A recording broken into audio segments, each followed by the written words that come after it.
آیت نمبر 239 میں اللہ تعالیٰ فرماتے ہیں فَإِنْ خِفْتُمْ، بس اگر تمہیں دشمن کا خوف ہو فَرِجَالًا،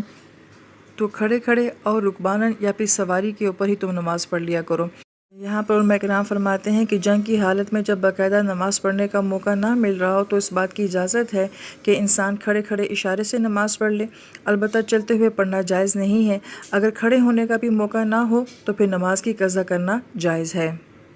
فَإِذَا أَمِنْتُمْ، پھر جب تمہیں امن حاصل ہو جائے، یعنی کہ جنگ کی سچویشن جو ہے وہ ختم ہو جائے، فَاذْكُرُوا اللَّهَ، تو پھر اللہ تعالیٰ کو یاد کرو، کما علمکم، جیسے اللہ تعالیٰ نے تمہیں سکھایا ہے۔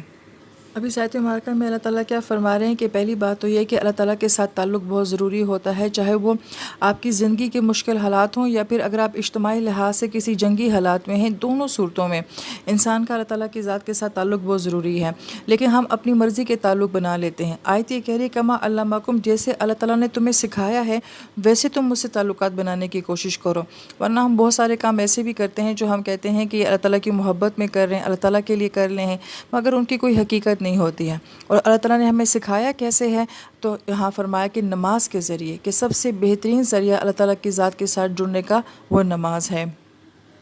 ما لم تکونوا، جو تم نہیں تھے، تعلمون، اس سے پہلے جانتے۔